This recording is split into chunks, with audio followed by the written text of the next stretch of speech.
Hey, what do you say, my fellow weekend warriors? Today we're smoking up this 3-pound brisket flat. You can do this in any kind of smoker. Just so happens that today I'm using my vertical pellet smoker. The only thing we really need to worry about is the temperature. So no matter what you're cooking on, we're trying to keep this around 250 degrees Fahrenheit today. And if I open this door real quick, I'll show you what's going on. I like to cook right about the center rack in my vertical. If you've got an offset, you might have a preference to put it on one side or the other. And I am using a water pan. The manufacturer of this smoker requires water to be in that pan for the most part. So that's how I've got it set up. And I'm also using a blend of pellets. It's a charcoal and applewood blend. So let me get this door closed. And hey, if you're new here, my name's Mike. I'm all about cooking outside. I love firing up the smoker on the weekends. Very relaxing for me. I love to smell that smoke, cook up some simple recipes. And if you're into that, hit that subscribe button and let's get started on this brisket flat. And the nice thing about these flats, especially the way they've prepared this one, looks like they've taken a whole flat and cut it in half. So it's not gonna take as long as usual. The downside to this packaging, you never know what you're gonna get until you get it out. But a lot of times there's not a whole lot you have to do to the flats. This is a thicker one, so this probably came towards the end near the point. Nice fat layer here. I'm gonna take a little bit of that off, but not much. And a little bit of this silver skin. So to do that, just get a really sharp knife. You can get started anywhere. And I'll just cut a little bit out here. Just like that. We'll get this kind of gross fat right here. And that silver skin.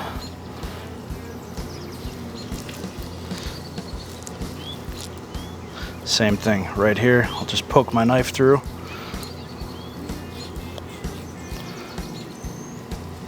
Cut that off.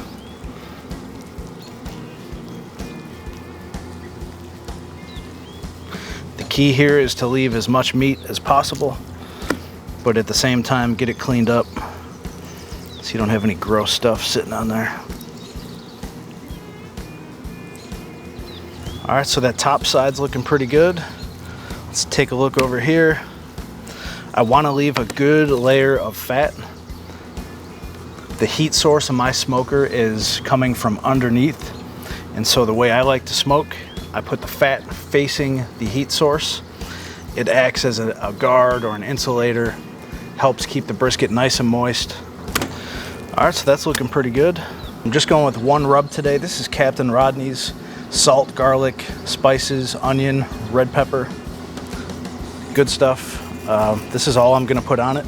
I like this because it's a coarse grind, so we're gonna have a good texture on our smoked brisket.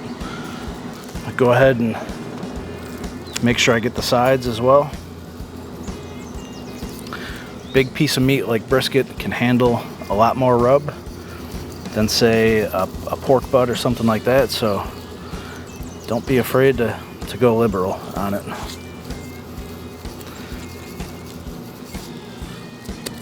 Just kind of pat it in. We don't want to lose any. And then I'll try and sop up what's on the board just by rolling it around. All right, that's looking pretty good. So at this point, I'm ready to put this right into the smoker. If you wanted to, you could let this sit out for about a half hour, but I don't think it really needs it today, so we're gonna go ahead and put this guy right into the smoker. And we'll get this door open. Let some smoke out. Woo! There we go. I'm just gonna go right in the center of the rack, fat side down, this door closed. And hey, maybe your whole life you've done it fat cap up. If that's the way you like to do it, then by all means do it that way. I just kind of feel like if it works either way, it works either way. So for me, fat cap down when the heat source is underneath. If this was a reverse flow smoker where the heat's coming down from the top, I would have my fat cap facing up, just always towards the heat source. And then the other thing that I do, I don't normally cook to temperature. I cook to color. So when it has a nice color and bark that I want, if I want to wrap it, that's when I'll wrap it. And then it's not done until it's probe tender, meaning that probe goes in like butter. It's not a certain temperature that I'm looking for. And that's kind of how I cook briskets, and you'll see how that works today. So we're gonna let this go for at least probably 2 hours before I look at it, and then we'll come out and see how it looks. I can't wait to show you. And it's been exactly 2 hours. Let's get this door open, see how it's looking. All right, pull this out so you can see better. It's taking out some real nice color, nice mahogany color. The rub is pretty much stuck to the meat, which is good. Bottom side, we're getting some nice rendering of the fat. That's all looking real nice. Look at that nice red color. That's gonna be our smoke ring color. So I think what we're gonna do is let this go for another hour. I'm not gonna spritz it or anything today. I'm just gonna keep it simple. And I know some of you will be curious, what is the temperature after 2 hours? So I'll just check right here. We're at about 150, right in the center. But as I said, we don't care about temperature, just the color of the bark and how tender it is. So close this door, come back in an hour, and wrap it up. Time is just flying by, hour number 3, and I'm ready to get this wrapped up, and I'll show you why. Take a look at that guy. Color is perfect for me. I don't want it to get any darker than that. That looks pretty good. The bottom fat is rendered real nice. It's almost all gone. And so what I'm gonna do now is get this out of here and wrap it up in some butcher paper real quick. And a couple notes on wrapping. If you don't have butcher paper, you can use tin foil. The big difference is tin foil is gonna trap way more steam and it'll soften up that bark.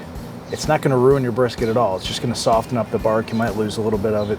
And I'm wrapping it for 2 reasons. Reason number 1, I don't want it to take on any more smoke or get darker than it is. And reason number 2, we're gonna speed up the cooking process just a little bit.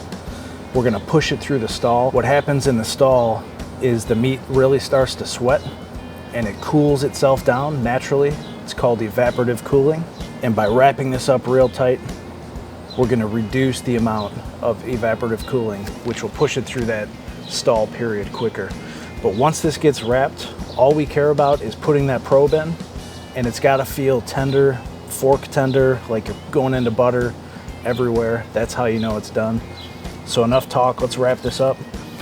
You just wanna be mindful of where the top is. So I keep the top on the top at the end of the roll. So I'll just fold over, just like this. Here's our bottom.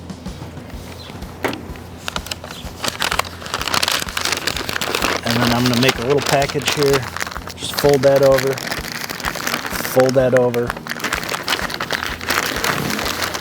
and just roll it up real tight.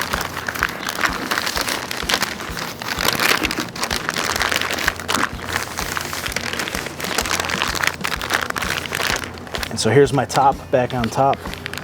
If I roll it over one more time, the paper's gonna be flapping in the wind.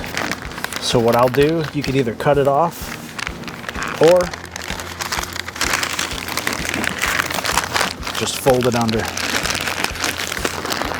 And so we got a nice, tight wrapped smoked brisket ready to go back in the smoker. I'm gonna put it back in at 250 degrees Fahrenheit. But if you wanted to turn the heat up just to speed it up a little bit, there's nothing wrong with that. You could turn it up to 275 or 300. I'm just keeping it at 250. We're gonna put it in, like I said, until it's probe tender. That's when we'll come back and show you what it looks like. And then it's gonna rest for about an hour. We'll cut into it. It's gonna be awesome. All right, weekend warriors, it's been another 3.5 hours. So we're talking 6.5 hours total. That's about par for the course. I usually think two hours per pound is a good estimate. So we started off with a 3-pounder and it's taken 6.5 hours. I've already poked some holes. It's pretty tender. Show you a temperature just as a reference. 205. There's a little bit of pull left on there, but by the time this rests, it's going to soften up. That just goes through like there's nothing there. Okay, so there's some parts that are still a little tough, but this is up to 207. And we're just gonna shut off the smoker now, and I'm gonna let this rest in the foil for 1 hour, right in the smoker. I'm not gonna put it in a dry cooler or anything. We'll just let it sit in there with the door closed, and then we'll cut it up, see how it looks. And the brisket has rested as long as I'm gonna let it rest, about 45 minutes. If you can go longer, go longer. I gotta dig into this, it smells so darn good. Let's open it up and see how it looks. All right, let's unwrap it.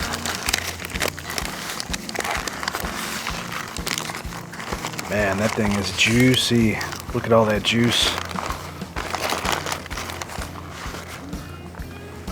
All right, so there's our bottom fat cap side. Here's the top. Get this out of the way. Wow, I'd say that looks really, really good. Beautiful mahogany color, nice bark on here, nice soft bark. That paper really does a good job. So I'm gonna cut across the grain. Let's cut a few slices and see how it looks. Yes, sir, that's what I'm talking about.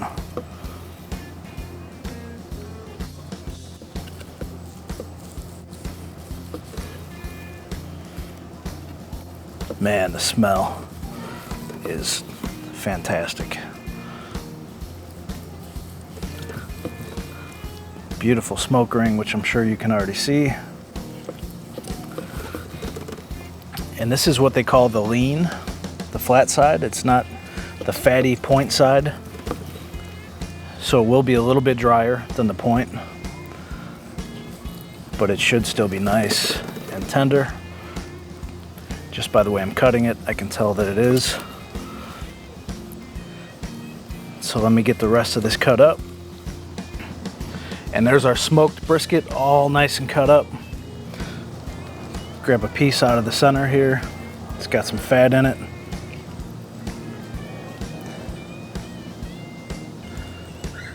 So take a look at the color, the juice, the smoke ring, the bark. Beautiful piece of brisket that I can't wait to try. Pulls apart. It's got a little tug to it, but then it gives away. Not a whole lot of effort. So here we go. I'm gonna eat this little fatty piece right here. Let's give it a shot. Here we go. Oh yeah, that is so good. Real nice, pleasant smoke, not overpowering. I think if I were to change anything, I would add a little bit more pepper, just some black pepper. But it tastes really good, it's juicy. You guys saw the results. Hey, if you like what we're doing over here, hit that subscribe button right there, and definitely check out one of my other brisket videos right here. Like if you want to see just the brisket point, that's right here, or an entire brisket, that's right there, and I'll see you over there. Ooh yeah, look at that bark on that one. That's mine.